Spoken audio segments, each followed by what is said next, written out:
Okay बच्चों, welcome to LPG second class. अपने first class में क्या देखे थे याद है ना? अपने देखे थे कि 1991 तक ऐसा क्या दुखद दास्तान हो गया था कि अपने को एनईपी 1991 लाना पड़ा। हमने देखा था there were several reasons to introduce the reforms, और हमने रीजंस का नेमोनिक भी देखा था, IMDPBF। आई का मतलब क्या था? Inflationary pressure. Inflationary pressure. M का मतलब क्या हो गया? Inefficient management. Inefficient management. I M. फिर डीपी, डी का मतलब क्या ह्यूज था? Burden of debts. Huge deaths. Death, मतलब बर्डन ऑफ डेथ था। पी का मतलब क्या है? Poor performance of public sector. Poor performance of public sector. अब आते हैं बॉयफ्रेंड की तरफ। बी का मतलब डेफिसिट इन बीओपी। ठीक है। और एफ क्या था? Fall in FER. Fall in foreign exchange reserve. Reserves. ठीक है, fall in the foreign exchange reserves. तो हमने ये सब देखा था लास्ट क्लास में। हमने फिर देखा कि क्या क्या मेजर्स थे एनईपी में। There were two measures. पहला था स्टेबलाइजेशन मेजर, दूसरा था structural measure, structural reform measure. Stabilisation measure short term के लिए था, इफ रिमेंबर। ठीक है, हम तो शॉर्ट टर्म में स्टेबलाइज करते हैं इकोनॉमी को, और लॉन्ग टर्म में पूरा का पूरा स्ट्रक्चर चेंज कर देते हैं। ठीक है, और हमने फिर देखा था लास्ट में 3 major policies of LPG: liberalisation, privatisation, globalisation. ठीक है, चलो अब अपने स्टार्ट करते हैं लिबरलाइजेशन। आ जाओ, आ जाओ बच्चों, मस्त एकदम। Let's start with liberalisation. Let's try to be liberals here. आ जाओ, आज अपने स्टार्ट करते हैं लिबरलाइजेशन। देखो, लिबरलाइजेशन का सिंपली मतलब क्या है ना, इकोनॉमी को लिबरल बनाओ, इकोनॉमी के सारे सेक्टर्स को लिबरल बनाओ। ठीक है, क्या यार, ये पब्लिक सेक्टर घुसा पड़ा था पूरा एकदम, टोटली एकदम कंट्रोल में रख के रखा था, रेगुलेट करके रखा था एक्सेसिवली पूरे इकोनॉमी को। प्राइवेट सेक्टर बेचारे उठ नहीं पाते थे, और पब्लिक सेक्टर जो है खुद नहीं उठता था। ठीक है, सारे सरकारी बाबू थे इसमें जिनको कोई इंसेंटिव भी नहीं था काम करने का। सरकार पगार दे रही है, काम करो नहीं करो कोई चिंता नहीं है इस चीज का। ठीक है, दूसरा चीज क्या था ना कि इकोनॉमी में, इसीलिए इकोनॉमी में इन्वेस्टमेंट करने लायक सिर्फ गवर्नमेंट ही था उस वक्त। ठीक है, और गवर्नमेंट पैसा कहाँ से कमाता है? गवर्नमेंट पैसा टैक्सेस से कमाता है, और हम लोग सब गरीब थे उस वक्त, हम लोग टैक्स ही गवर्नमेंट को नहीं देते थे।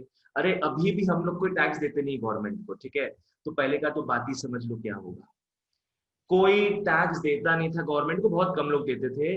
उसी से गवर्नमेंट को पूरा कंट्री चलाना पड़ता था। कोई नया पैसा मार्केट में आता ही नहीं था। क्यों? बिकॉज गवर्नमेंट ने बाहर के कंपनीज का इंडिया में आना बंद रखा था। ठीक है, there were no McD's, no Burger Kings and alright. तो नया पैसा इंडिया में आता ही नहीं था, नए जॉब्स क्रिएट नहीं होते थे। गवर्नमेंट जो कर दिया बस उतना तक ही लिमिटेड था सब कुछ। ठीक है, अब लिबरलाइजेशन में क्या हुआ, नया पैसा आना स्टार्ट। डोमेस्टिक जो प्राइवेट इंडिविजुअल्स थे वो भी अपने फर्म्स, अपने कंपनीज खोलने लग गए। They also started entering the economy, ठीक है, as a firm। और सबसे बेस्ट चीज क्या था कि जो फॉरेन फर्म्स थे वो भी इंडिया में आके क्या करने लगे, अपना स्टोर्स खोलने लगे, अपना मैन्युफैक्चरिंग स्टार्ट करने लगे, जिससे इंडिया में एम्प्लॉयमेंट भी बढ़ा। ठीक है, तो ये सबसे मेन चीज था लिबरलाइजेशन का, that it opened up a new area for bringing funds from overseas. ठीक है, दूसरा चीज क्या था बच्चों, फॉलो करना। ये तो था कि नए नए फर्म्स आ रहे, सबसे मेन चीज है ये भी। दूसरा चीज क्या था कि नए फर्म्स आएंगे, चाहे फॉरेन हो चाहे डोमेस्टिक हो, नए फर्म्स आएंगे। तो जो पुराने फर्म्स थे जो अभी तक सो रहे थे कि यार अपना ही तो माल बिकेगा इंडिया में, गवर्नमेंट ने तो बैरियर बना दिया है, बाहर से कोई आ नहीं सकता सामान बेचने के लिए अपना, तो हमारा ही सामान बिकेगा, हम लोग चलो ना इंफीरियर क्वालिटी कुछ बेचते हैं। अब ऐसा स्कीम नहीं चलेगा दादा। अब गवर्नमेंट ने बॉर्डर खोल दिया है, फॉरेन कंपनीज भर भर के इंडिया में आ रहे हैं, इन्वेस्ट कर रहे हैं। अब डोमेस्टिक फर्म आप तभी टिक पाओगे अगर आप अच्छा सामान, क्वालिटी वाला सामान आप बनाते हो। तो इससे क्या हुआ, कॉम्पिटिटिवनेस बढ़ गया इंडिया। ठीक है, चलो आ जाओ। So this was very good for both the producers and the consumers. ठीक है, आ जाओ। लिबरलाइजेशन क्या होता है? It means removal of entry and growth restrictions on the private sector. Liberalization means removal of entry and growth restrictions on which sector? On the private sector. भैया public sector तो धूम में था एकदम, जो गवर्नमेंट का एंटरप्राइजेस है वो तो धूम में था ही ऑलरेडी। हम लोग यहाँ प्राइवेट सेक्टर का बात करेंगे। और by private sector we mean both foreign and domestic.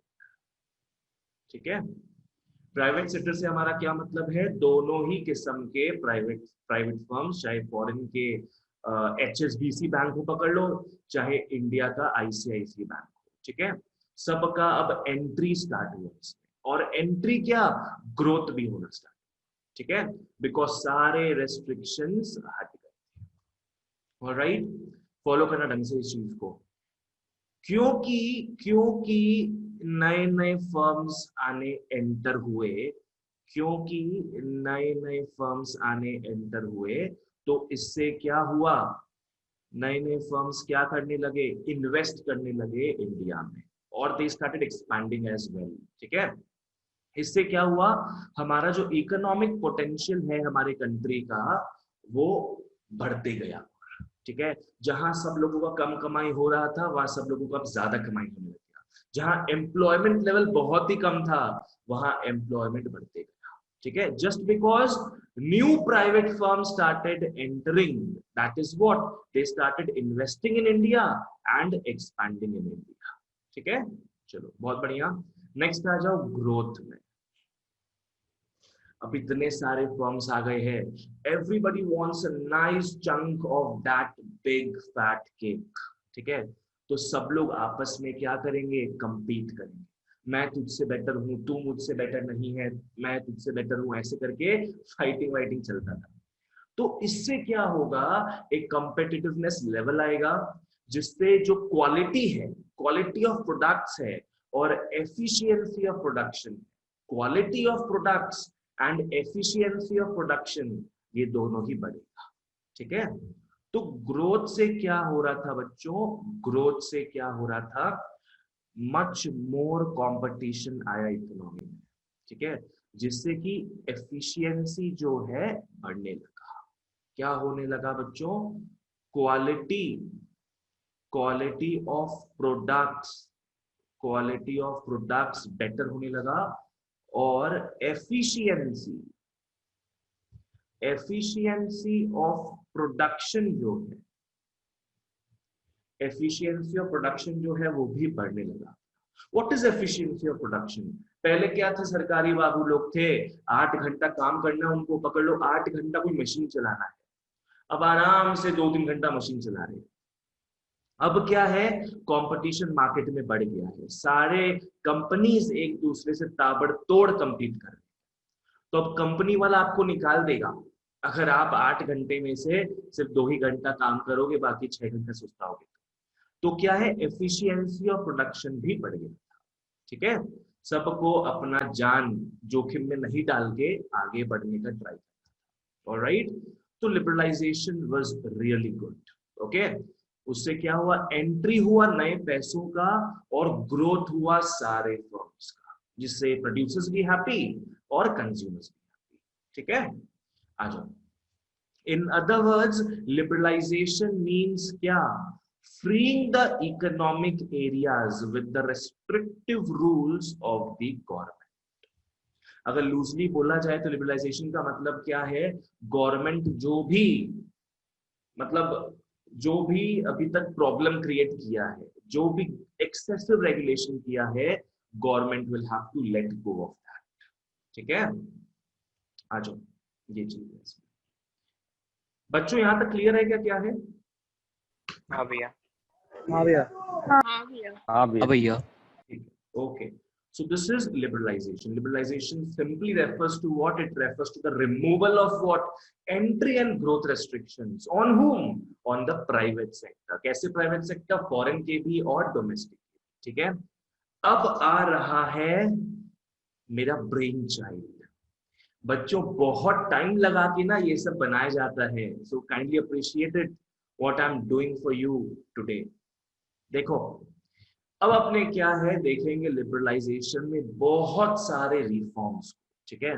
Liberalisation के अंदर गवर्नमेंट ने क्या क्या रिफॉर्म्स किया, क्या क्या सेक्टर में क्या क्या हलचल मचाया, कैसे अपने पुराने पापों को गवर्नमेंट ने धोया, कैसे नए ब्लेसिंग्स को आगे बढ़ा रहे हैं, सब चीज का बात करेंगे। और मैं आपको बहुत ही पावरफुल निमोनिक देने वाला हूं बच्चों। This required a lot of my mind processing, ठीक है। तो प्लीज अच्छे से देखना इस चीज को और ढंग से पढ़ना। ओके ओके, आ जाओ, यहां से क्वेश्चन आता है। लिबरलाइजेशन के अंदर क्या क्या इकोनॉमिक रिफॉर्म्स लिया गया, क्या क्या इकोनॉमिक रिफॉर्म्स लिया गया, आओ बेटा देखते हैं। ओके अच्छा, लिबरलाइजेशन जो है गवर्नमेंट ने हमारे इकोनॉमी को फिट रखने के लिए किया है, यस और नो?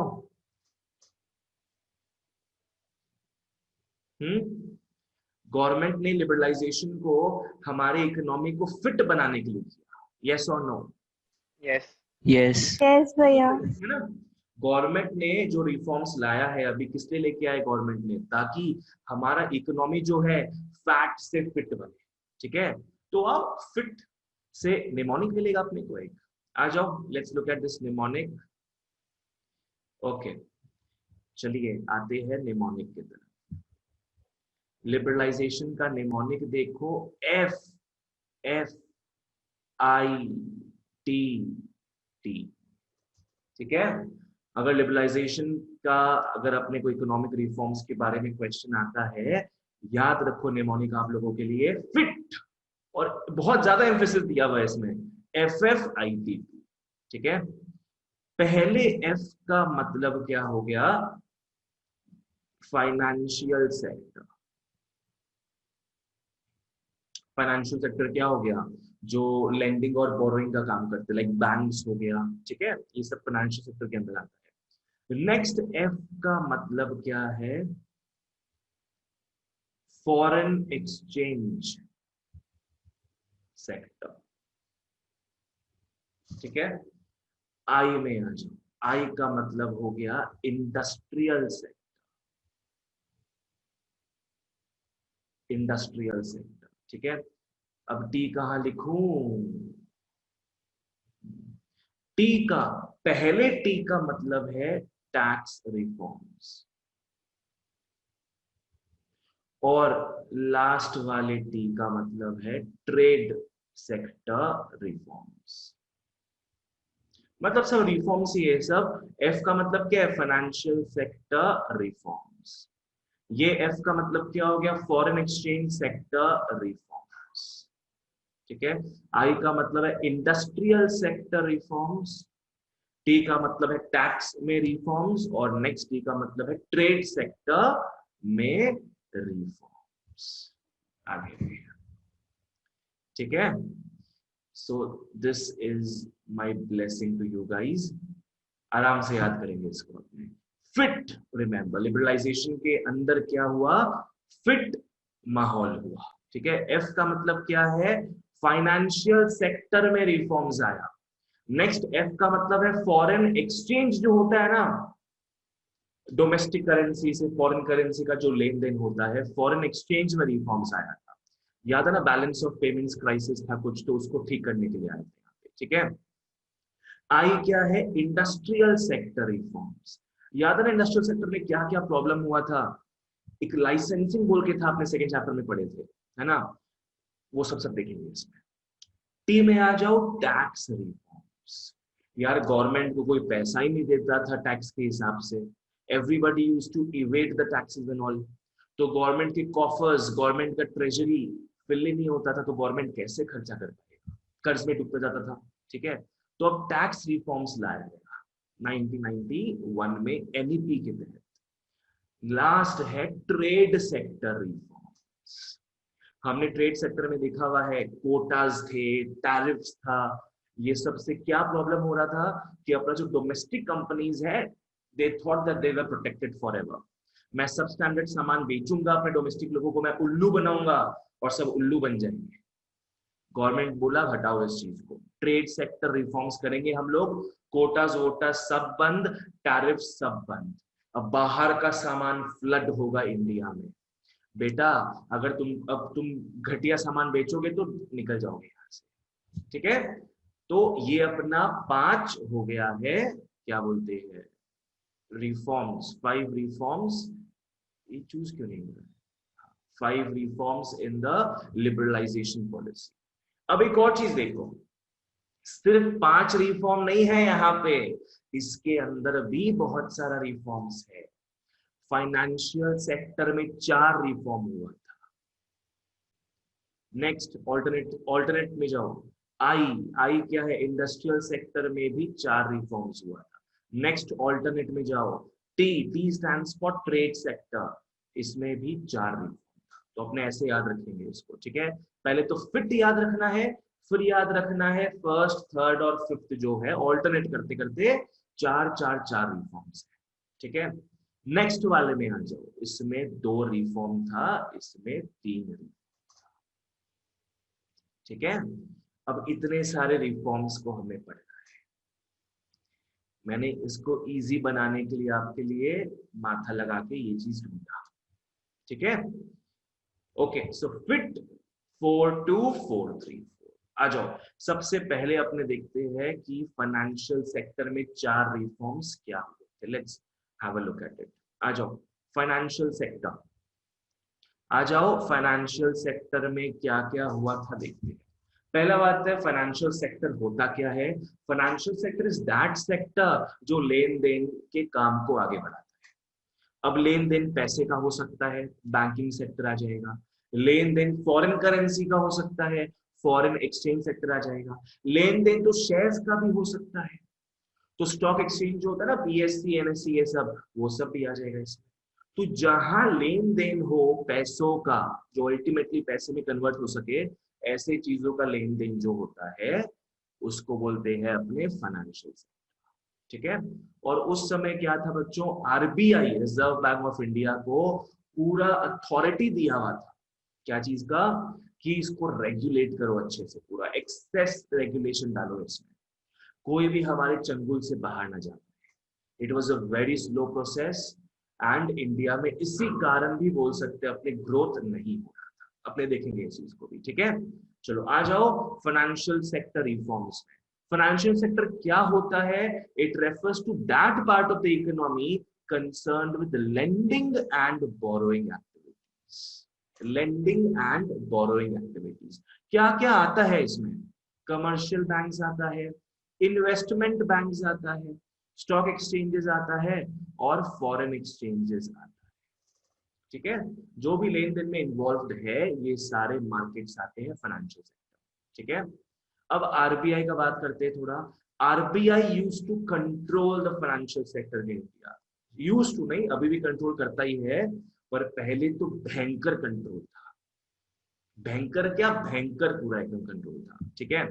कैसे कंट्रोल करता है फाइनेंशियल सेक्टर को? अपने बैंकिंग चैप्टर पढ़े हुए बच्चों, वी नो इट बेटर। अपने को पता है कितना कितना दाव पेच लगाता है आरबीआई बैंकिंग सेक्टर को रेगुलेट करने के। क्या क्या था? कैश रिजर्व रेशियोज था, इंटरेस्ट रेट को फिक्स करता है आरबीआई, याद है ना, रेपो रेट हो गया, रिवर्स रेपो रेट हो गया, बैंक रेट हो गया, सब चीजों को फिक्स करता है वो, जिससे कि जो कमर्शियल बैंक्स है वो अपना रेट्स को फिक्स करें, ठीक है। ओके, हाँ ये सब चीज, और गवर्नमेंट को वो हेल्प भी करता है। You remember it guys, FAB, RBI acts as FAB to the government, remember. अच्छा, कोई पैप का फुल फॉर्म बोल पाएगा क्या? RBI used to act as PAB to the government. FAB का फुल फॉर्म याद है क्या था इस निमोनिक का? Financial advisor, very good, agent, banker. वाह वाह वाह Sahil, very good, fabulous. Okay, अब आते हैं अपने वो चारों रिफॉर्म्स में फाइनेंशियल सेक्टर के, जिससे अपना ये पार्ट कवर हो जाएगा। ठीक है, आ जाओ। चलो, सबसे पहला चीज तो क्या है, ये देखा गया कि आरबीआई का जो रूल है ना, बहुत ही ऑथोरिटेरियन था, बहुत ही। गवर्नमेंट ने कुछ ज्यादा ही पावर्स वेस्ट किया हुआ था आरबीआई में। तो आरबीआई का जो ये कड़ा रोल है, उसको थोड़ा चेंज करने का बहुत दरकार था। ठीक है, तो आरबीआई का पहले रोल क्या था, रेगुलेटर। अब क्या है, फैसिलिटेटर। रेगुलेटर मतलब क्या है, फैन का होता है ना रेगुलेटर, अपने अगर रेगुलेटर घुमाते हैं तो स्पीड हो जाता है, कम करते हैं तो स्पीड कम हो जाता है फैन का। मतलब क्या है, हम लोग जैसा नचाएंगे वैसा वो नाचेगा। तो आरबीआई क्या था, इन नचनियों का बादशाह था। ठीक है, जैसे वो नचाता था सबको वैसे ही नाचना पड़ता, जो वो बोल देता था वैसा का वैसा ही एग्जैक्टली करना पड़ता। You can not do anything without asking the RBI. ठीक है, अब समय बदलने लगा है, अब वो बन गया facilitator. What is facilitator? Facilitator का मतलब क्या हो गया, जो बैंक वैंक चाहते हैं हमें करना है, आरबीआई उनको हेल्प करने लग गया। बोल सकते हैं RBI became the helper of financial sector. ठीक है, आरबीआई का जो एटीट्यूड है ना, जो मोनार्क किंग लेवल का एटीट्यूड था, अब वो बहुत ही फ्रेंडली लेवल में कन्वर्ट। ठीक है, बाकी जो बैंक्स वैंक्स थे बोलते थे हमें ये करना है, हमें वो करना है, तो आरबीआई बोलता था ठीक है कर लो, मैं हेल्प करूंगा तुम्हें, कुछ लोन चाहिए तो मेरे से आके मांग लेना। तो ऐसा वैसा काम आरबीआई करने लगा। ठीक है, चलो, तो अब क्या है, इससे क्या हो गया, financial sector was allowed to take decisions on many matters without consulting the RBI. ठीक है, तो आपको अपना कुछ ब्रांच खोलना है कहीं पे, आप आराम से खोलो, don't have to ask the RBI.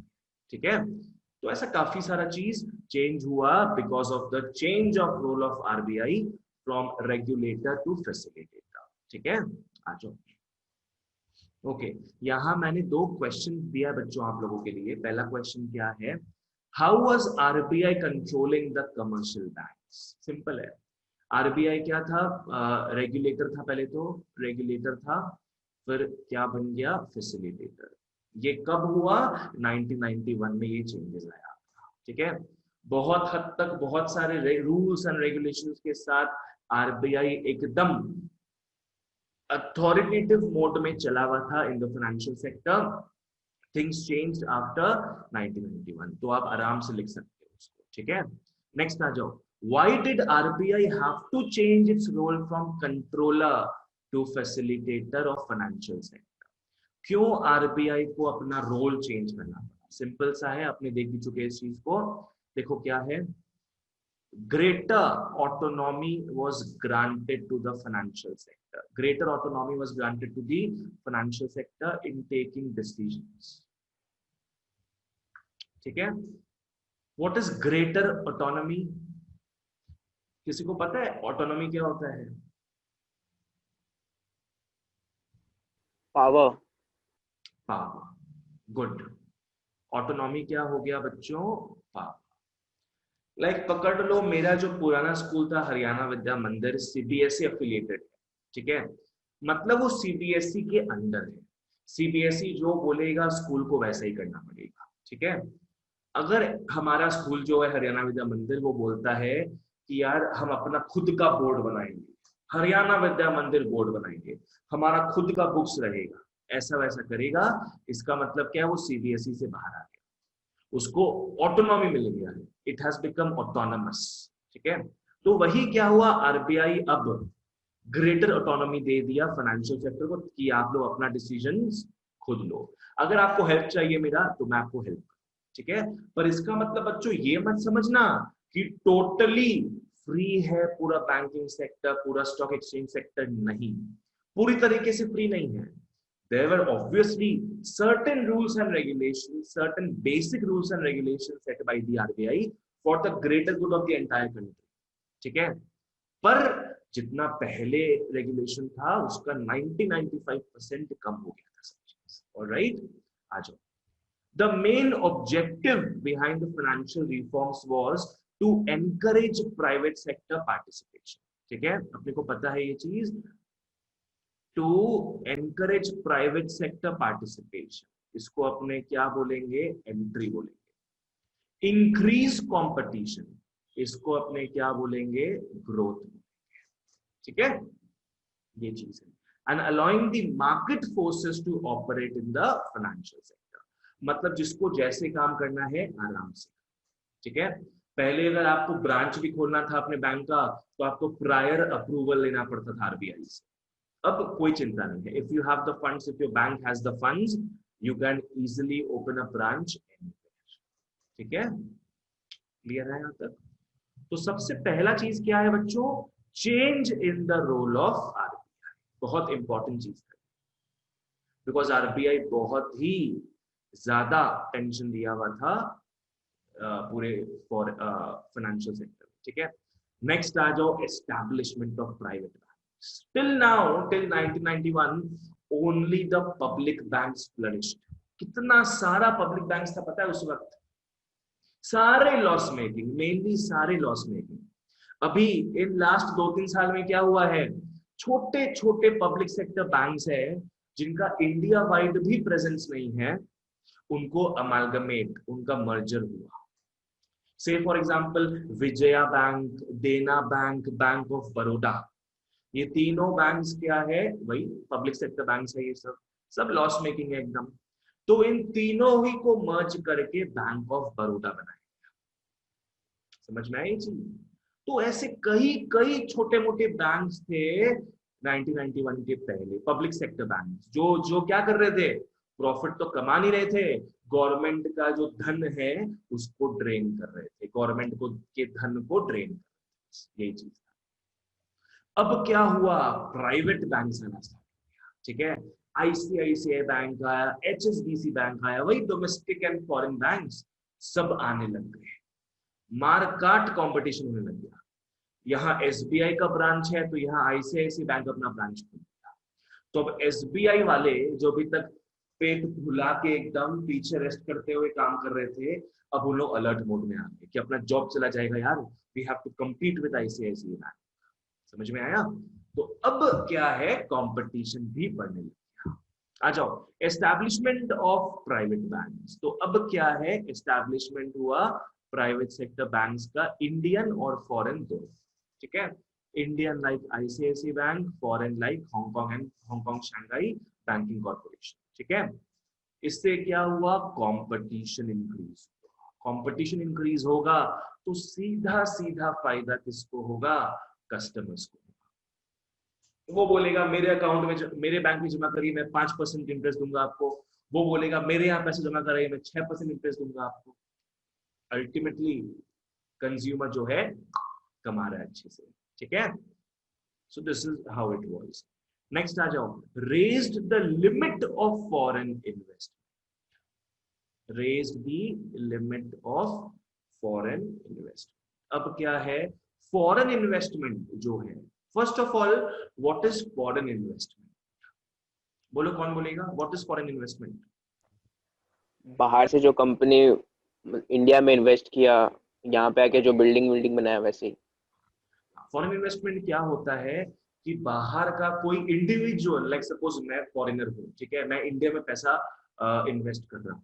I might be a normal individual, मैं इंडिया के शेयर्स खरीद रहा हूँ, पकड़ लो इंडिया की कंपनीज का, या तो मैं बहुत ही बड़ा HNI हूँ, हाई नेट इंडिविजुअल हूँ, मैं बहुत कमाता हूँ, मैंने अपना कंपनी खोल दिया यहाँ पे, तो कुछ भी चलेगा इसमें। आप एक इंडिविजुअल भी हो सकते हो, आप एक फर्म भी हो सकते हो, आपको बस फॉरेनर होना पड़ेगा। तो इंडिया में बाहर का पैसा ज्यादा इन्फ्यूज कराने के लिए क्या किया गया, जो फॉरेन इन्वेस्टमेंट पे जो लिमिट था पहले, वो रेज कर दिया गया। It was raise to around 51%। Around 51% समझ में आता है क्या है, कि foreigners can take control of Indian firms. समझ में आई ये चीज? अगर आप कोई कंपनी का 51% खरीद लेते हो, मिनिमम 51%, तो आप उस कंपनी के मालिक हो जाओगे। तो India started allowing this, from its conservative mindset एक ब्रॉड माइंडसेट लेके आया इंडिया, हमारा नया इंडिया 1991 का। ठीक है, उसने क्या बोला कि पकड़ लो माइक्रोसॉफ्ट है, फॉरेन कंपनी है, माइक्रोसॉफ्ट को अगर मेरा कोई स्टार्टअप पसंद आ गया and if Microsoft wants to own my Indian startup, तो वो कैसे ओन कर पाएगा? अब वो ओन कर पाएगा बिकॉज गवर्नमेंट अलाउ कर चुका है 51% तक आप ले सकते हो। तो 51% वो खरीद लिया मेरी कंपनी में, मतलब अब वो ओनर बन चुका है। ठीक है, सो इससे फॉरेनर्स क्या थे, they can take control of Indian firms. Alright, चलो फॉरेन इंस्टीट्यूशनल इन्वेस्टर्स, ये वही होते हैं जो फॉरेन के इंसान होते हैं जो हमारे यहाँ इन्वेस्ट करते हैं, उनको अपने क्या बोलते हैं? Foreign institutional investors. उन लोग क्या है, अब अलाउड हो गए इन्वेस्ट करने के लिए India, they were allowed to invest in India. ठीक है, चलो लास्टली जो हम जानते भी है, setting up of new branches. अब क्या है, आरबीआई से आपको प्रायर अप्रूवल नहीं लेना पड़ेगा, उनके दफ्तर का 1-2 महीना चक्कर नहीं काटना पड़ेगा कि प्लीज ब्रांच खोलने दो, प्लीज ब्रांच खोलने दो, कोई चिंता नहीं। You can open up your branch as you please. ठीक है, सो ये बात रहा हमारा फाइनेंशियल सेक्टर रिफॉर्म्स का। क्लियर है, FFITT का पहला F हमारा खत्म होता है। क्लियर, 4 रिफॉर्म्स हमने देखा। सबसे पहला रिफॉर्म क्या था? आरबीआई के रोल में परिवर्तन, फैसिलिटेटर बना, कहां से? रेगुलेटर से। ठीक है, दूसरा चीज हमने क्या देखा कि प्राइवेट फर्म्स की एंट्री हो गई, प्राइवेट बैंक्स की एंट्री हो गई बोले तो। तीसरा हमने क्या देखा कि जो फॉरेन के इन्वेस्टमेंट है वो रेज हो गए, जो लिमिट था वो रेज हो गया। ठीक है, लास्टली हमने देखा कि अगर आपको ब्रांचेस खोलना है अपना, आप आराम से ब्रांच खोल सकते हो, कोई चिंता नहीं। ठीक है, चारों क्लियर है सबको? अपने आगे ओके, नेक्स्ट आ जाओ, फॉरेन एक्सचेंज रिफॉर्म्स। अब हम यहां पे आ रहे बच्चों, इस F वाले में आ रहे, अब हम इस F वाले में आ रहे हैं। ठीक है, F में ये क्या है? फॉरेन एक्सचेंज या फॉरेन सेक्टर रिफॉर्म्स, जो भी बोलो उसको। यहाँ पे अपने 2 पॉइंट देखें। ठीक है, विल लुक एट 2 मेजर्स। आ जाओ, फॉरेन एक्सचेंज रिफॉर्म्स। देखो हम देख चुके ऑलरेडी कि there was a balance of payment crisis. ठीक है, इंडिया एक्सपोर्ट कम कर रहा था बिकॉज बाहर के लोग इंडिया का माल खरीद नहीं रहे, सब स्टैंडर्ड था पूरा एकदम, और हम लोग जो है चकाचौंध में खोए हुए थे कि अरे फॉरेन का, फॉरेन ब्रांड है, इंपोर्टेड ब्रांड है, हमें खरीदना है, हमें खरीदना है, तो हम बाहर का सामान खरीदने लग गए। आपको बताया गया फर्स्ट क्लास में। तो इससे क्या हुआ? बैलेंस ऑफ पेमेंट क्राइसिस हो गया। ठीक है, ओके, आ जाओ, अब हम देखेंगे फॉरेन एक्सचेंज रिफॉर्म्स। ये किस लिए रिफॉर्म्स किया गया? ताकि एक्सपोर्ट्स प्रमोट हो। ठीक है, और हम इंक्रीज कर पाए foreign competition in the domestic market. ठीक है, अभी तक डोमेस्टिक मार्केट में सारे डोमेस्टिक फर्म सो रहे थे कि अपने तो प्रोटेक्टेड है, no foreign firm can come. अब फॉरेन कंपनीज आएंगे, अब हम अपने will rise from our deep slumber. ठीक है, नेक्स्ट क्या होगा? And to resolve the balance of payments crisis. सबसे मेन चीज यही था कि बैलेंस ऑफ पेमेंट क्राइसिस जो है उसको रिजॉल्व करना। ठीक है, आ जाओ, यहां बच्चों हम 2 पॉइंट पढ़ेंगे और ये 2 पॉइंट आपको खासकर क्लियर होगा when you read this chapter in macro economics. छोटा सा चैप्टर है मैक्रो इकोनॉमिक्स में अपना, फॉरेन एक्सचेंज बोल के। ठीक है, फॉरेन एक्सचेंज में आप जानोगे कि कैसे ये जो लेन देन होता है ना, डॉलर से रुपी, रुपी से डॉलर का जो कन्वर्जन होता है कैसे होता है। इट्स वेरी ब्यूटीफुल चैप्टर, वहां पे आप ढंग से देखोगे इन दोनों चीजें। ठीक है, थोड़ा सा मैं कॉन्सेप्ट आपको बता देता हूँ बस। आ जाओ, सबसे पहला चीज क्या था ना, देयर वाज डिवैल्यूएशन ऑफ। देखो मैं बताता हूं, रुपी का क्या वैल्यू होना चाहिए, या फॉर दैट मैटर कोई भी करेंसी का क्या वैल्यू होना चाहिए, ये 2 तरीके से डिटरमिन होता है। या तो उस कंट्री का जो गवर्नमेंट है ना, वो डिसाइड करता है कि मेरे करेंसी का क्या वैल्यू होना चाहिए, या तो मार्केट डिसाइड करता है कि आपके करेंसी का क्या वैल्यू होना चाहिए, ठीक है। लाइक से फॉर एग्जांपल अभी जो है, अभी सारे कंट्रीज मेनली फॉलो करते हैं market guided value of currency, ठीक है। मतलब बेसिकली क्या आपने देखते ना ये चीज कि अभी क्या है, $1 इज इक्वल टू 75 रुपीज। तो इसका मतलब समझ में आता है क्या है। और 75 का कभी 74.5 होता है, कभी 76 रुपीज होता है। ये सब क्या होता है समझ में आता है। It is all demand and supply, ठीक है। अगर लोगों को रुपया चाहिए, पूरे वर्ल्ड का बात कर रहा हूं मैं, ठीक है। अगर लोगों को रुपया चाहिए, अगर if they demand for rupees, तब रुपी का वैल्यू बढ़ेगा। And if they demand dollars more, तब डॉलर का वैल्यू बढ़ेगा, ठीक है। डॉलर का वैल्यू बढ़ना मतलब क्या है, $1 is equal to 80 rupees, 100 rupees, 140 rupees, ऐसे। इसका मतलब क्या है, $1 इतना ज्यादा रुपया दिला पा रहा है, ठीक है। और वहीं अगर लोग जो है रुपी का डिमांड ज्यादा करें, डॉलर को नकारे, रुपए को अपनाए, तब रुपीज का वैल्यू बढ़ेगा। रुपीज का वैल्यू बढ़ना मतलब पता है क्या होता है, डोंट गेट कंफ्यूज्ड। रुपीज का वैल्यू बढ़ना मतलब क्या है कि जहां पहले 75 रुपीज $1 देता था अपने को, वहां पकड़ लो 50 रुपया $1 देता है। सिंपल है ना। पहले 75 रुपीज देना पड़ता था अपने को $1 लेने के। अब पकड़ लो रुपी का जो वैल्यू है वो बढ़ गया। इसका मतलब क्या, अपने को सिर्फ 50 रुपए देना पड़ रहा है $1 लेने के। ऐसा चीज है, ठीक है। आ जाओ। तो ये सब अपने अभी फॉलो करते हैं। अभी क्या फॉलो करते हैं, it's all demand and supply. Demand and supply के हिसाब से जो फॉरेन एक्सचेंज रेट है वो सेट होता है। पर पहले के समय इंडिया में क्या था, हमारा जो गवर्नमेंट था ना, हमारा जो गवर्नमेंट था वो रुपीज का वैल्यू सेट करता था। वो बोलता था कि इस साल $1 20 रुपए के बराबर, वो डिसाइड करता था। This was actually bad, as you will come to know in that chapter, ठीक है। चलो, आप मार्केट में फ्रीली फ्लोट कराओ रुपी को, रुपी अपने हिसाब से बढ़ता घटेगा, कोई चिंता नहीं है। पर गवर्नमेंट अगर खुद से कंट्रोल करता है ना कोई भी चीज का वैल्यू, तो थोड़ा गड़बड़ हो जाता है, ठीक है। आओ देखते हैं उस चीज को। डिवैल्यूएशन ऑफ रुपी में आते हैं। Devaluation of rupee, devaluation of rupee मतलब क्या है, पहले मैं लिख देता हूं यहाँ पे, by the government, by Indian government.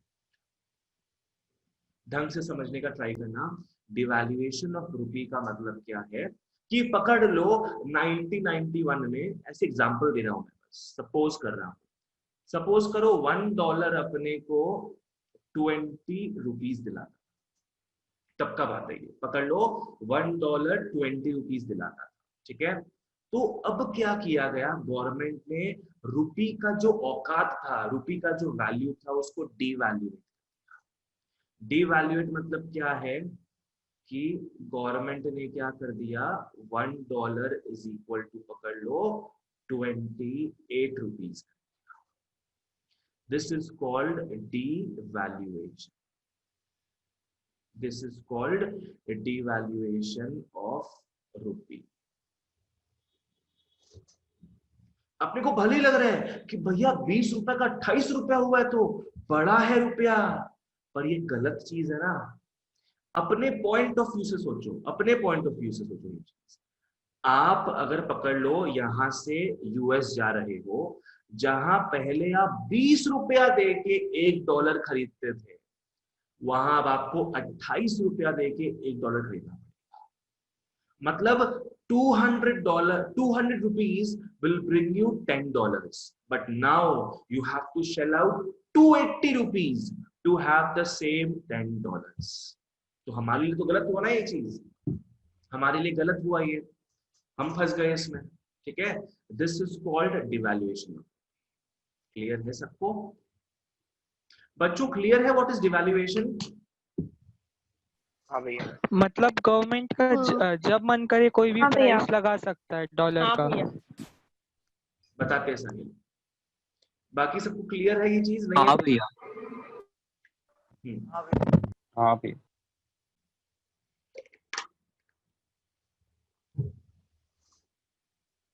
हाँ साहिल, नाइस क्वेश्चन। ये बहुत ही प्राचीन चीज है कि गवर्नमेंट खुद से कंट्रोल कर रहा है कि क्या रेशियो रहेगा। ये कभी टिकता नहीं है। ये पता है इसी कारण, क्योंकि गवर्नमेंट ने रुपी के वैल्यू को कंट्रोल कर रखा था, ना कि डिमांड सप्लाई मार्केट। इसी कारण बहुत लोग बोलते हैं, बहुत लोग एडवोकेट करते हैं कि इंडिया में balance of payment crisis, because India का जो रुपी वैल्यू था ना, it did not have a realistic figure. ठीक है, लोग रुपी को उतना नहीं चाहते थे, लोग रुपी का उतना डिमांड नहीं क्रिएट करते थे पूरे वर्ल्ड में, रुपी का उतना डिमांड क्रिएट नहीं करते थे। पर गवर्नमेंट ऐसा वैल्यूएशन रखा हुआ था रुपी का कि भैया लोग कितना डिमांड करे रुपी का। ठीक है, आजकल के जमाने में जैसे मैं बताया, ये मेथड अप्लाई नहीं होता है। अब सब मार्केट बेस्ड है, जो भी उतार चढ़ाव एक्सचेंज रेट में होता है सब मार्केट बेस्ड है, डिमांड सप्लाई का खेल है। ठीक है, तो पकड़ लो, वही गवर्नमेंट ने देखा कि ये तो यार मैं एक फ्रॉड वैल्यू सेट किया हुआ हूं, this is not a realistic value of rupee, अब मैं इसको ठीक करता। हमारा इंडिया गरीब देश है, अब मैं उसके वैल्यू को रियलिस्टिक बनाता। ठीक है, तब उसने ऐसा किया। इससे फायदा क्या हो रहा है, एक ढंग से फॉलो करना, इससे फायदा क्या होगा, इमीडिएटली फायदा क्या होगा कि इंडिया का जो एंस्यूइंग बैलेंस ऑफ पेमेंट्स क्राइसिस था वो ठीक हो जाएगा। कैसे ठीक होगा, बिकॉज अब एक्सपोर्ट्स बन जाएंगे चीपर, एक्सपोर्ट्स चीपर बन जाएंगे, इंडिया ज्यादा एक्सपोर्ट कर पाएगा, तो बाहर से ज्यादा पैसा इंडिया में। मैं बताता हूँ ढंग से फॉलो करो। क्यों ये चीज करने से एक्सपोर्ट्स ज्यादा कर पाएंगे हम लोग, फॉलो करना है इस चीज को, ढंग से फॉलो करो, मस्त चीज है, लॉजिकल चीज है ये।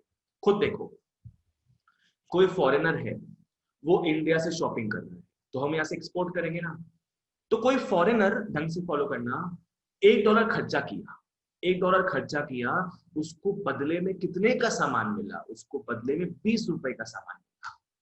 पर अब वो फॉरेनर क्या कर रहा है, $1 खर्चा कर रहा है, तो उसको 28 रुपीज का सामान मिल रहा है, 28 रुपीज का, ऑलमोस्ट 20% इंक्रीज हो गया। क्या समझे, समझ में आया ये चीज? ओह सॉरी, 40% इंक्रीज हो गया, 20 गलत बोल रहा हूं, ऑलमोस्ट 40% इंक्रीज हो गया यहाँ पे। तो वो तो खुश हो गया, जहां वो $1 में 20 रुपए का सामान खरीद पाता, अब वो $1 देगा और बदले में इंडिया से वो 28 रुपए का सामान खरीद लेगा, तो इंडिया से एक्सपोर्ट्स बढ़ जाएंगे। समझ में आया, इंडिया से एक्सपोर्ट्स अब बढ़ जाएगा, बाहर से ज्यादा पैसा आएगा। तो इससे क्या हुआ, जो बैलेंस ऑफ पेमेंट्स क्राइसिस था वो तुरंत ओवरकम हो गया। ठीक है, इट वाज जस्ट बिकॉज, भैया लेकिन बोलो, इसके साथ साथ इन्फ्लेशन भी नहीं बढ़ते रहेगा? इन्फ्लेशन नहीं, इन्फ्लेशन नहीं बढ़ेगा इस चीज का। अरे इन्फ्लेशन तो बढ़ा हुआ था ऑलरेडी। इन्फ्लेशन क्यों नहीं बढ़ेगा, बिकॉज यहाँ अपने डोमेस्टिक चीज का बात नहीं कर रहे, यहाँ अपने इंटरैक्शन बना रहे हैं बिटवीन डोमेस्टिक एंड फॉरेन। ठीक है, सिर्फ उन दोनों के बीच में जो गुड्स का लेन देन हो रहा है, अपने उसका बात कर रहे हैं। इंडिया में उस वक्त अगर 10 रुपए का लेस था, तो वो इस चीज के बाद भी 10 रुपए का ही रहता, बिकॉज वो तो इंडिया के अंदर का बात है ना, डॉलर इन्वॉल्व भी नहीं हो रहा उसमें। समझ में आया? हाँ भैया। ठीक, आगे बढ़ते हैं। भैया। हाँ बोलो। भैया गवर्नमेंट किस बेसिस पे वो चेंज करता था वैल्यू रुपी का?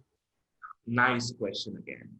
देखो गवर्नमेंट जो है, गोल्ड को अपना सिद्धांत बना के, गोल्ड को अपना बेंचमार्क बना के वैल्यू सेट करता है। ठीक है, ये सब भी जानेंगे अपने इस पर्टिकुलर चैप्टर में, मैक्रो इकोनॉमिक्स के। ठीक है, बेसिकली जिसके कंट्री में सबसे ज्यादा गोल्ड होगा, लाइक से फॉर एग्जांपल यूएस का एक फोर्ट नॉक्स बोल के, फोर्ट नॉक्स, वहां दुनिया भर का सोना जमा हुआ है एकदम, अंडरग्राउंड वोल्ट्स में, पढ़ना इस बारे में। ठीक है, तो जिस कंट्री में ज्यादा गोल्ड होता है, there are other parameters as well, मैं गोल्ड का बात कर रहा हूँ सिर्फ, गोल्ड ज्यादा होता है उसका वैल्यू ज्यादा होगा। तभी each and every country in the world, सबका वैल्यू सब लोग चेक कराते हैं किसके हिसाब से, डॉलर के हिसाब से, कि अपने कंट्री का क्या रेट चल रहा है डॉलर के हिसाब से, बिकॉज डॉलर मतलब यूएस में बहुत ज्यादा गोल्ड है, ठीक है।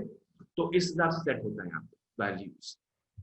ओके नेक्स्ट आ जाओ, market determination of exchange rate में, come to market determination of exchange rate.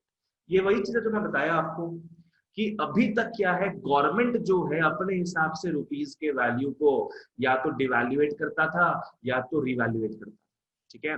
अब क्या है, गवर्नमेंट ने अपना जो अधिकार है इसका इस पर छोड़ दिया। गवर्नमेंट ने बोला let market determine the exchange rate. उसने बोला कि अब डिमांड एंड सप्लाई जो है, now it will determine the exchange value of the Indian rupee in terms of foreign currency. Because उस समय ना बहुत सारे कंट्रीज के गवर्नमेंट अपना जो ये एक्सेसिव क्या बोलते हैं पावर दिया हुआ था रुपी या जो भी उनका करेंसी है उसको चेंज करने में वो हटा दिए। Everybody shifted to this proper model of market determination of exchange rate, ना कि गवर्नमेंट डिटर्मिनेशन ऑफ एक्सचेंज, ठीक है। बच्चों क्लियर है ये फॉरेन एक्सचेंज रिफॉर्म सबको? हाँ भैया। हाँ भैया। हाँ भैया। बाकी लोग समझ में आ रहा है कि नहीं आ रहा है? हाँ भैया। आयुषी ऊर्जा? हाँ भैया। आयुषी लिखना प्रेफर कर रही है, ओके ठीक है। तो ये दो चीज हो गया। अब आ जाओ नेक्स्ट में, इंडस्ट्रियल सेक्टर रिफॉर्म्स। अब अपने वापस से 4 वाला देखेंगे। Will again look at 4 reforms. बहुत इंपॉर्टेंट है रिफॉर्म्स बच्चों ये सब। आ जाओ, अब जो 1950 से 1990 तक जो भी पाप किया गवर्नमेंट ने, ये सोच के कि ये देश को आगे बढ़ाएगा, उसी पाप को अब वो अंडू कर रहे हैं, ठीक है।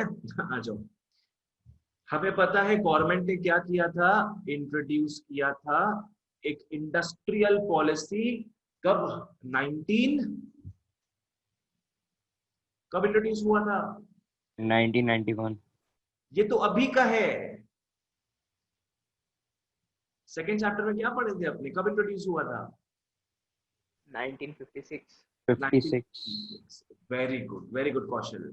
1956 में गवर्नमेंट ने इंट्रोड्यूस किया था अपना इंडस्ट्रियल पॉलिसी, जिसमें लाइसेंसिंग था, क्लासिफिकेशन था ए बी और सी में। It was a failure. तो अब गवर्नमेंट ने नया इंडस्ट्रियल पॉलिसी स्टार्ट किया 1991 में। मतलब वही है जो एनईपी है ना, NEP was a huge document, तो उसी का इलस्ट्रेशन है बस ये, ठीक है। आ जाओ, क्या क्या चार्ट हो इसमें रिफॉर्म्स है आपने देखते हैं। सबसे पहला है अबॉलिशमेंट ऑफ लाइसेंसिंग। कितना गंदा चीज था लाइसेंसिंग, बोलो। आपको हमेशा गवर्नमेंट से जाके परमिशन लेना पड़ेगा, मैं ये खोल लूं, मैं वो खोल लूं, मैं ये खोल के वो खोल लूं, मैं वो खोल के बंद कर दूं। तो इतना माथापच्ची था, बस सब खत्म। हाँ, don't get confuse between licensing and registration. Registration करना पड़ेगा गवर्नमेंट के साथ आपको, पर लाइसेंसिंग का दरकार नहीं है। आज मैं अपना सेंटर खोला हूं 4 साल पहले, I did not have to ask the government, I did not have to ask anybody कि मैं खोल लूं कि नहीं खोलूं, कहां खोलूं, वहां खोलूं कि यहां खोलूं, नहीं पूछना पड़ रहा है। But yes, I have to get my firm registered with the government to be a legal entity, ठीक है। तो लाइसेंसिंग बहुत बड़ा लफड़ा था एक तो, late go of it. Abolishment of industrial licensing, तो जो न्यू पॉलिसी हुआ वो अबॉलिश कर दिया इंडस्ट्रियल लाइसेंसिंग को for all the projects except for alcohol, cigarettes, defence equipment and industrial explosives. Basically जो सेंसिटिव इंडस्ट्रीज होते हैं ना, sensitive industries still required licensing, ठीक है। Sensitive industries still required licensing. जैसे पकड़ लो अल्कोहल, कोई अल्कोहल बनाने का फर्म है, अगर वो हर गली हर चौराहे में फर्म खोलते जाए, अपना एक ब्रांच खोलते जाए, तो कितना प्रॉब्लमेटिक चीज हो जाएगी। बच्चे लोग भी एसोसिएट कर लेंगे अपने आप को अल्कोहल से या सिगरेट से एंड ऑल। तो government does not want that, because government का मोटिव क्या होता है हमेशा, सोशल वेलफेयर का। तो जो भी सेंसिटिव इंडस्ट्रीज है, गवर्नमेंट चाहता है कि ये सब में तो परमिशन आपको हमसे लेना ही पड़ेगा, ठीक है। डिफेंस इक्विपमेंट जो है, खैर ये तो गवर्नमेंट का ही एकदम जकड़ा हुआ चीज है, इसमें हाथ ही नहीं लगा सकता कोई प्राइवेट सेक्टर, ठीक है। ओके, नेक्स्ट आ जाओ। No licenses were needed to set up new units, expand or diversify the firm. ये तीनों ही चीज का अपने को लाइसेंस दरकार पड़ता है, तीनों चीज के लिए अपने को लाइसेंस दरकार पड़ता था, as you saw in the previous chapter. आपको अपना नया यूनिट खोलना है, लाइसेंस चाहिए। एक्सपैंड करना है और ब्रांचेस खोलने हैं, लाइसेंस चाहिए। अगर आपको एक नया प्रोडक्ट लॉन्च करना है, लाइसेंस चाहिए। Now we are done with it, अब नहीं चाहिए ये सब चीज के लिए, ठीक है। हाँ, पर लाइसेंस का दरकार था फॉर सर्टेन इंडस्ट्रीज, जैसा कि अपने यहाँ पे देख चुके हैं, alcohol, cigarettes, defence equipment, industrial explosives etcetera, ये सब में फिर भी लाइसेंस चाहिए, ठीक है। तो अपने क्या पढ़ लिया अभी तक, अबॉलिशमेंट ऑफ इंडस्ट्रियल लाइसेंस, ठीक है। चलो फटाफट नेक्स्ट आ जाओ भैया। हाँ बोलो। यहाँ पे लिखा है licence was required related to security and strategic consideration. Strategic consideration से क्या मतलब हुआ? स्ट्रेटेजिक मतलब ही पकड़ लो, अल्कोहल, सिगरेट्स, ये सब। स्ट्रेटेजिक मतलब क्या है कि आप एक स्ट्रैटेजी करके रखोगे ये सब यूनिट्स को यहाँ या तो वहां। लाइक पकड़ लो बांगुड़ हो गया, बांगुड़ एवेन्यू में सिर्फ एक ही एफएल ऑफ शॉप है। You know what is FL of shop? जहां से अपने लिकर खरीद सकते हैं। पान वाले हर गली में मिलेंगे अपने को, पान वाला के लिए कुछ लाइसेंसिंग नहीं चाहिए अपने को। पर अगर आपको एक ऐसा दुकान खोलना है जो दारू बेचे, तो ये आप हर गली हर नुक्कड़ में नहीं खोल सकते हो। एक बड़े एरिया में सिर्फ एक ही ऐसा शॉप रहेगा, समझ में आया? तो उसका स्ट्रेटेजिक प्लेसमेंट होता है। पकड़ लो लेक टाउन में एक बना दिया गया है दारू का दुकान, एक बांगुर में बना दिया दारू का दुकान, तो इस तरीके से होगा सब चीज। क्लियर है साहिल? हाँ भैया। आ जाओ next. Decrease in the role of public sector. ये तो सबसे मेन चीज है यार। पब्लिक सेक्टर लॉस मेकिंग था, पब्लिक सेक्टर लॉस मेकिंग था, फिर भी जो हमारा क्लासिफिकेशन में जो फर्स्ट ए क्लास था ना, ए क्लास में 17-18 इंडस्ट्रीज ऐसा था जो पब्लिक सेक्टर ही ओन करेगा, सब लॉस मेकिंग। तो देखा गया कि हम लोग जो है अब उन 17 इंडस्ट्रीज को 3 इंडस्ट्रीज में कन्वर्ट कर देंगे, बाकी सारा इंडस्ट्रीज जो है वो प्राइवेट के नाम हो जाएगा। प्राइवेट फर्म्स घुस सकता है वो सब चीजों में, ठीक है। तो अब देखते हैं कि जो 17 इंडस्ट्रीज था, 17 इंडस्ट्रियल एरियाज जो था, अब वो कैसे 3 इंडस्ट्रियल एरियाज में कन्वर्ट हो गया। आ जाओ। Number of industries exclusively reserved for the public sector reduced from 17 to the following 3 industries. Railway, ये तो पता ही है अपने को। Until recently रेलवे जो है वो पूरा का पूरा गवर्नमेंट के कंट्रोल में था, इसमें पूरा का पूरा गवर्नमेंट का मोनोपोली है। पर अभी क्या, गवर्नमेंट के पास थोड़ा कम पैसा है, तो गवर्नमेंट कुछ कुछ लाइंस जो है रेलवे का वो बेच रहा है पब्लिक सेक्टर, प्राइवेट सेक्टर को, ठीक है। तो अभी तक क्या था, रेलवेज भी जो है वो टोटली पब्लिक सेक्टर के डोमेन में था, ठीक है। नेक्स्ट आ जाओ, defence equipment. Of course India में जो भी मिसाइल्स बनता है या इंडियन गवर्नमेंट जो बाहर से मिसाइल्स खरीदता है, that is the lookout of the Indian government, ठीक है। इंडिया में किसी को मिसाइल्स बनाना है, किसी को बॉम्ब्स बनाना है, एम्यूनेशन, पिस्तौल बनाना है, राइफल बनाना है, सब गवर्नमेंट के ही फर्म्स बनाएंगे, रिलायंस नहीं बनाएगा। जियो बॉम्ब्स, जियो राइफल्स ऐसा सुनने में नहीं मिलेगा अपने को, ठीक है। Next, atomic energy generation, atomic energy, nuclear power. Nuclear power India नहीं चाहता है कि कोई भी प्राइवेट फर्म इस चीज का जोखिम उठाए, बिकॉज वो लोग प्रॉफिट मोटिव से करेंगे। इंफीरियर क्वालिटी अगर जरा सा लगा दिए ना, पूरा सिटी बर्बाद हो जाएगा, पूरा सिटी बर्बाद। अभी बेरूत में देखे थे अपने ये चीज, इफ यू रिमेम्बर इट, एक वीडियो आया था गंदा वाला, ठीक है, नेक्स्ट आ जाओ। डी भैया रिजर्वेशन, हाँ बोलो। रेलवे में भी तो आजकल नया नया ट्रेन आया जो प्राइवेट ट्रेन है। वही तो मैं बोला ना कि अंटिल रिसेंटली, अभी क्या हो रहा है, अभी के जमाने में गवर्नमेंट के पास पैसा नहीं है ज्यादा, तो गवर्नमेंट कुछ कुछ लाइंस जो है ना रेलवे का, वो बेचे जा रहा है प्राइवेट सेक्टर। फॉरेन सेक्टर कर सकते हैं इन्वेस्टमेंट, क्या फॉरेन इंडस्ट्रीज भी कर सकते हैं इन्वेस्टमेंट, मतलब ट्रेन खरीदने के लिए, अंकित, थोड़ा जोर से बोलो। ट्रेन खरीदने के लिए, लाइन खरीदने के लिए फॉरेन इंडस्ट्रीज भी कर सकता है मतलब इन्वेस्टमेंट। क्या बोल रहे तुम? भैया वो बोल रहा है कि ये फॉरेन इंडस्ट्रीज भी वो ट्रेन्स खरीद सकता है क्या, जैसे नहीं, पब्लिक। ऐसा अभी तक कुछ नहीं है, अभी तक ऐसा कुछ नहीं किया गया है, वो भी हो जाएगा यार, वो भी हो जाएगा। आ जाओ next. D reservation under small scale industries. याद है अपना SSI, स्मॉल स्केल इंडस्ट्रीज, जो रूरल एरियाज को डेवलप करने के काम आ रहा था। तो गवर्नमेंट ने क्या किया था, इसमें कुछ कुछ प्रोडक्ट्स जो है वो एक्सक्लूसिव रखा था फॉर स्मॉल स्केल इंडस्ट्रीज, जहां बड़े बड़े फर्म्स हाथ नहीं लगा सकते। पकड़ लो बैंगल्स, स्मॉल स्केल इंडस्ट्री में डाल दिया गवर्नमेंट ने, तो बैंगल्स कोई भी बड़ा फर्म नहीं बना पाएगा। पर अब क्या है, डी रिजर्वेशन हो गया इस चीज में, ठीक है। अब ऐसा कोई भी आइटम नहीं है जो एक्सक्लूसिवली स्मॉल स्केल इंडस्ट्रीज ही बनाएगा, कोई कुछ भी बना सकता है, ठीक है। ऐसा किस लिए है, to create a competitive market, नहीं तो small scale industries will feel that they are protected, तो लोग बनाए नहीं बनाए उनका मर्जी है फिर तो। नेक्स्ट आ जाओ, नेक्स्ट आ जाओ, monopolies and restrictive trade practices act. यहां से तुम लोग का वो भी आता है, क्या नाम है, MCQ, ठीक है। Monopolies and Restrictive Trade Practices, MRTP. M stands for Monopolies and R Restrictive Trade Practices Act.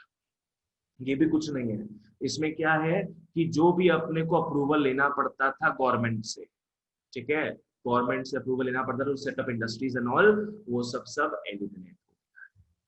बस अपने को नाम याद रखना है, ये MRTP, ठीक है। चलो यहां तक भी क्लियर है, तो अपने आगे बढ़ते हैं। Alright, nice. आ जाओ इसमें, अब अपने आते हैं टी में। टी बोले तो क्या हो गया, टैक्स रिफॉर्म्स। याद रखो TAX, टैक्स, 3 लेटर है इसमें, इसमें 3 ही रहे, ठीक है। आ जाओ, टैक्स रिफॉर्म्स। बच्चों टैक्स रिफॉर्म्स पढ़ने के पहले समझते हैं टैक्स क्या होता है, ठीक है। हमें पता है टैक्स हमें कंपल्सरीली पे करना पड़ता है गवर्नमेंट को, it's our obligation towards the government, क्योंकि गवर्नमेंट का घर इसी से चलता है, और गवर्नमेंट फिर इसी को, गवर्नमेंट का जो रेवेन्यू होता है इसके थ्रू, गवर्नमेंट उसी को स्पेंड करके देश चलाता है, ठीक है। Now taxes are of 2 types, एक होता है डायरेक्ट टैक्स, एक होता है इनडायरेक्ट टैक्स। यू गाइस मोटा मोटी नो अबाउट दिस, ये भी अपने पढ़ेंगे, ये पूरा चीज जो है ये अपने पढ़ेंगे मैक्रो इकोनॉमिक्स में, गवर्नमेंट बजट के, ब्यूटीफुल चैप्टर, ठीक है। ओके, तो डायरेक्ट टैक्स जो है ना, एज द नेम सजेस्ट, वो डायरेक्टली लगता है, किसमें लगता है डायरेक्टली, आदमी के इनकम में, उसके प्रॉफिट्स में। फॉलो करना, डायरेक्ट टैक्स किस पे लगता है, इंडिविजुअल के इनकम में, मेरे इनकम में लगेगा, एंड फर्म के प्रॉफिट में लगता है, ठीक है। डायरेक्ट टैक्स किस में लगता है, इंडिविजुअल के इनकम में और फर्म्स के प्रॉफिट में। पर इनडायरेक्ट टैक्स जो है वो गुड्स एंड सर्विसेज में लगता है। मतलब आप जो 10 रुपए का लेस खाते हो, तो 10 रुपए में पकड़ लो 1 रुपया क्या है, इनडायरेक्ट टैक्स, ठीक है। अगर साल में आप पकड़ लो 6 लाख रुपया कमाते हो, तो आपको गवर्नमेंट को 23,000 रुपीज समथिंग देना पड़ेगा in the form of taxes, ठीक है। तो वो आपके इनकम पे लग रहा है, 6 लाख जो कमा रहे हो आपके इनकम पे टैक्स लग रहा है, तो वो 23,000 जो अपने दे रहे हैं उसको अपने डायरेक्ट टैक्स बोलेंगे, ठीक है। और जो आप 10 रुपए का लेस खरीद रहे हो, जो MRP लिखा होता है ना, ₹10, that MRP itself includes this indirect tax, this GST of 1 rupee, ठीक है। आ जाओ, डायरेक्ट टैक्स पकड़ लो, इनकम टैक्स, ये सब का बहुत ही लिमिटेड रीच होता है, ये सब का बहुत ही लिमिटेड रीच होता है। Now what is limited reach? Limited reach का मतलब है कि ये सारे सेक्टर्स, सारे इंसानों पे, सारे सिटीजन्स पे लागू नहीं होता है। जो गरीब लोग होते हैं वो तो टैक्स भर ही नहीं पाते, बिकॉज उनका लेवल ही नहीं होता उतना। और जो मिडिल क्लास लोग होते हैं वो जैसे तैसे ट्राई करते हैं कि हम टैक्स को बचा सके अपना। एक सेकंड, हाँ, सेंटर भेज दो, भेज दो, हाँ। They have limited reach as they do not reach all sectors. ठीक है, एज इन समझ में आ गया क्या है? अगर 100% सिटीजन्स है इंडिया में तो पुअर लोग तो टैक्स पे नहीं करते हैं, उनको कभी डायरेक्ट टैक्स देखने का नसीब नहीं होगा। और मिडिल क्लास हम लोग जो है, हम लोग ट्राई करते कैसे टैक्स से बच सके, ठीक है। पर इनडायरेक्ट टैक्स क्या है? It has a wide coverage, it reaches all the sectors of the economy. As you know, हर कोई सामान खरीदता है, गरीब से गरीब आदमी भी कम से कम 1 रुपए का सैशे खरीदेगा शैम्पू का, तो उस 1 रुपए में भी क्या है, 5 पैसा 10 पैसा इनडायरेक्ट टैक्स जीएसटी रहता है। समझ में आई ये चीज? तो ये हर तरफ अगर आप कंज्यूम करते हो, कुछ भी खरीदते हो, अगर गरीब भी खरीदेगा, अमीर भी खरीदेगा, मिडिल क्लास भी खरीदेगा, कोई भी खरीदता है सामान तो उसको इनडायरेक्ट टैक्स पे करना पड़ता है। हाँ, बोलो बोलो, हाँ हाँ हाँ।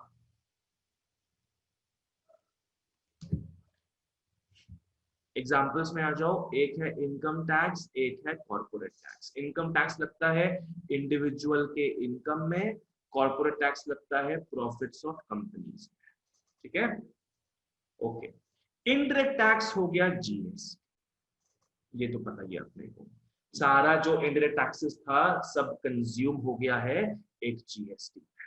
ऑलराइट, चलो आ जाओ इसमें नेक्स्ट।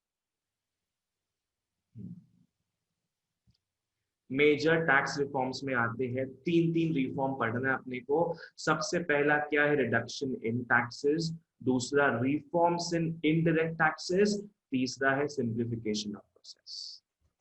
रिडक्शन इन टैक्सेस बच्चों, पहले के समय क्या था, गवर्नमेंट कंगाल था एकदम, गवर्नमेंट को अपना ट्रेजरी फुल करना था, तो गवर्नमेंट अनाप शनाप टैक्सेस रख के रखा था, अनाप शनाप टैक्सेस, ठीक है। तो अब उस अनाप शनाप टैक्सेस से बचने के लिए लोग क्या करेंगे? टैक्स को इवेड करेंगे, उल्टा फुल्टा काम करेंगे, ब्लैक मनी लेंगे, ठीक है। तो उससे क्या होता था, गवर्नमेंट का ही प्रॉब्लम क्रिएट होता था। गवर्नमेंट ज्यादा टैक्स रखा ताकि उसका तिजोरी भरते जाए, पर लोग टैक्स को इवेड करने लग गए तो गवर्नमेंट कंगाल हो गई। गवर्नमेंट ने फिर सोचा कि मैं रिड्यूस कर देता हूँ income tax on the individuals and corporate tax on the firms, ताकि कम से कम मॉडरेट लेवल रहेगा टैक्सेस का, तो लोग टैक्स को इवेट नहीं करेंगे, हल्का फुल्का टैक्स सबके देंगे और बूंद बूंद से सागर बनेगा, ठीक है। चलो आ जाओ, तो ये चीज हुआ था रिडक्शन इन टैक्सेस पॉइंट में। नेक्स्ट आ जाओ, रिफॉर्म्स इन इनडायरेक्ट टैक्सेस। हाँ, मतलब जीएसटी तो था नहीं उस वक्त, जीएसटी तो अभी आया 17 में। उस समय जो भी अलग अलग तरह के टैक्सेस थे उसको भी तरीके से लाया गया, ताकि क्या है, एक कॉमन नेशनल मार्केट बन पाए फॉर गुड्स एंड कमोडिटीज, ठीक है। तो जो भी ऑक्ट्रॉय ड्यूटीज था, एक्साइज थे, जो भी सेस टैक्स ये सब वगैरह था, सब कुछ ठीक से चेंज किया गया उससे, ओके। नेक्स्ट है simplification of process. Simplification of process क्या है बच्चों? टैक्स जब आप भरते हो ना, अभी तो खैर सब ऑनलाइन हो गया है, आप एक वेबसाइट में जाओगे, इनकम टैक्स filing.gov.in में जाओगे, आप आराम से टैक्स भर पाओगे अपना। पर पहले तो नहीं था, पहले सब कागज पत्तर का समय था। पहले यहाँ जाओ, टैक्स यहाँ कुछ डॉक्यूमेंट लेने जाओ, वहां सबमिट करो, वहां से दूसरे तीसरे तरफ जाओ, तो पहले बहुत चक्करबाजी था इसमें, तो इससे बहुत लोग हैरान हो के टैक्स नहीं भरते थे। तो अब क्या है, गवर्नमेंट काफी सिंप्लीफाई कर देता है इस प्रोसेस को, ताकि कम से कम स्टेप्स में फटाफट आप टैक्स भर पाओगे। तो इससे क्या, टैक्स कंप्लायंस अच्छा होगा। What is compliance? देखो, it promotes tax compliance. Compliance क्या होता है? सबमिशन ऑफ इंफॉर्मेशन कि आप कितना कमाते हो, and making tax payments on time, ठीक है, without getting into a lot of modalities and difficulties. Alright, तो ये चीज था उसमें अपना। Clear? Next, GST, goods and service tax. Follow करना, यहां से एमसीक्यू कैसा आता है फॉलो करना। अगर एक्ट का बात हो तो आप लोग टिक मारोगे मार्च 17 में। अगर एक्ट का बात होगा तो टिक मारोगे 29 मार्च 17 में। और कब से स्टार्ट हुआ ये चीज, आप लोग टिक मारोगे जुलाई 17। ठीक है, तो जीएसटी कब पेश किया गया, कब वो एक्ट में बना, मार्च 17 में, और कब से वो नेशन वाइड लागू हुआ, 1 जुलाई 17 से। ठीक है, ये सब याद रखने का। ओके, नेक्स्ट आ जाओ बच्चों, यहां तक सब क्लियर है? फिर लास्ट अपने 5 मिनट में खत्म करते हैं। हाँ भैया। हाँ भैया। हाँ भैया। हाँ भैया। भैया ठीक है, आगे बढ़ते चलो। लास्ट आ जाओ, trade and investment policy reforms, जहां पे अगेन अपने पास 4 पॉइंट है। ट्रेड को लेके आप लोग खुद जानते हो क्या क्या गंदगी था, टैरिफ्स था, कोटास था, सब रिमूव करना है। आ जाओ, ठीक है। Major trade and investment policy reforms में सबसे पहला है removal of quantitative restrictions on imports and exports. Quantitative restrictions क्या था? कोटास पे जो रेस्ट्रिक्शंस था वो पूरे तरीके से रिमूव किया। ठीक है, क्या हुआ? अब जो है quantitative restrictions on imports and exports were greatly reduced। जहां पहले आप पकड़ लो, अगर आपको मोबाइल फोन मंगाना है तो आप पहले सिर्फ एक ही मोबाइल फोन मंगा सकते थे एक बार में, अब आप 10 मोबाइल फोन मंगा सकते। तो ऐसा सिस्टम लॉन्च हुआ। ठीक है, क्या हुआ था ना कि कोटा सिस्टम था पहले, सिर्फ एक दो सामान ही आता था, एक दो आदमी के थ्रू। तो हमारे जो इंडियन कंपनीज थे एकदम आराम से थे कि ठीक है, बल्क में तो सामान आएगा नहीं बाहर से, तो लोग हमारा ही सामान खरीदेंगे। बाहर का सामान तो फ्लड होगा नहीं इंडिया में, तो हमारे घटिया क्वालिटी का सामान लोग खरीदेंगे, हमारा कमाई होगा। पर अब कोटास हट गया, काफी हद तक हट गया, तो इससे क्या है, कंपटीशन भी बढ़ गया, which ever has the best quality venues. ठीक है, फॉर एग्जाम्पल देखो 2001 में क्या हुआ, जो मैन्युफैक्चर्ड कंज्यूमर गुड्स है ना एंड एग्रीकल्चरल प्रोडक्ट्स है, इसका इंपोर्ट्स में कोटा पूरे तरीके से रिमूव हो गया, पूरे तरीके से। मैन्युफैक्चर्ड कंज्यूमर गुड्स मतलब क्या हो गया, पकड़ लो, शूज हो गया, एसीज हो गया, ये सब सारे कंज्यूमर गुड्स है।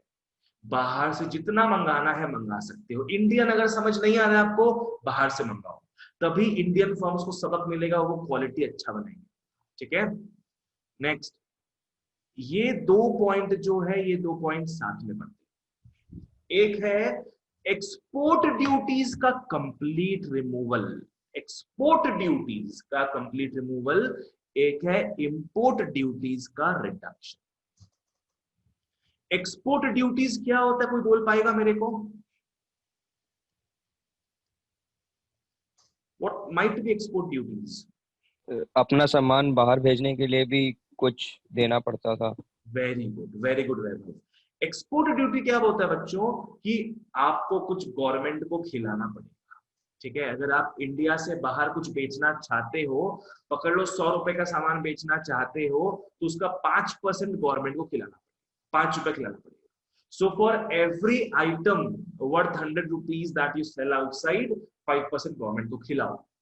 तो इसको पूरा का पूरा रिमूव कर दिया। ठीक है, बिकॉज इंडिया से 100 रुपए का सामान बाहर जाता था, पर बाहर वाले को, फॉरेनर को पे कितना करना पड़ता होगा उसके लिए, 110 या 115 रुपया पे करना पड़ता होगा। तो it used to become expensive for the foreigner to buy from India. जबकि इंडिया वाले तो 100 में बेच रहे हैं, 10-15 रुपया गवर्नमेंट खा रहा है, तो वही 100 रुपए का सामान का जो दाम है, उसका दाम हो गया 115-20 रुपया। ठीक है, तो एक्सपेंसिव पड़ता था फॉरेनर्स लोग के लिए। तो गवर्नमेंट ने क्या किया, एक्सपोर्ट को बूस्ट करने के लिए हम ज्यादा से ज्यादा एक्सपोर्ट करें बाहर में, बाहर वाले ज्यादा से ज्यादा सामान खरीदे हमारा, उन्होंने रिमूव कर दिया एक्सपोर्ट ड्यूटीज को। ठीक है, total reduction, I mean totally removed, it was totally removed, ताकि जो प्राइसेस है वो रिड्यूस हो पाए एक्सपोर्ट्स का और इंक्रीज हो पाए हमारा position in the international market. Next आ जाओ, रिडक्शन इन इंपोर्ट ड्यूटीज। बाहर से कुछ सामान मंगाते हैं अपने, तो उसमें भी ड्यूटीज लगता है, हमें ही पे करना पड़ता है वो चीज, तो वो रिड्यूस हो गया। पकड़ लो 40% अगर हमें एक्स्ट्रा पेमेंट करना पड़ता बाहर से सामान मंगाने के लिए, तो 10% ही पेमेंट करना पड़ेगा एक्स्ट्रा। ठीक है, पहले क्या था, इट वाज हाई। क्यों हाई था, ताकि वो एक्सपेंसिव लगे हमें और हम इंपोर्ट का सामान यूज करना पड़ता है।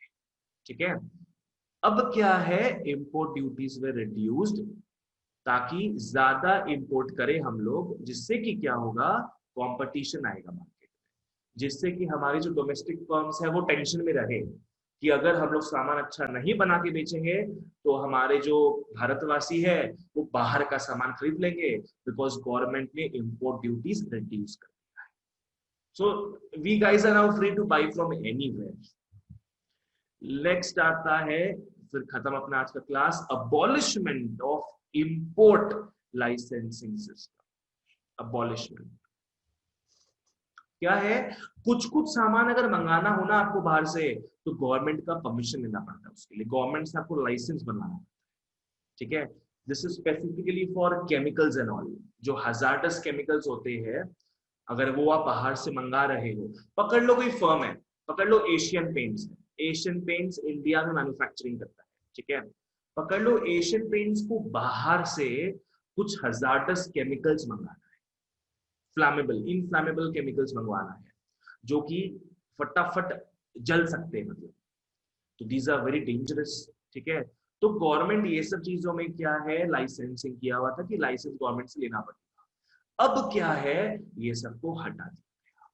ठीक है, आ जाओ, ये सबको हटा दिया गया ताकि हमारे जो कंपनीज है, it encourage the domestic industries to import raw materials at better prices, ताकि हम इंपोर्ट कर पाए raw materials at better prices. Alright, हम लोग बाहर से रॉ मटेरियल्स इंपोर्ट करेंगे, हम सामान बनाएंगे उसमें से और उसी को एक्सपोर्ट कर देंगे यहाँ से, just the same as the Britishers used to do with us, वही अपने भी करेंगे। ठीक है, चलो समझ में आ गया, सबको क्लियर था? जो पूछना हो मेरे को पूछ सकते हो अभी।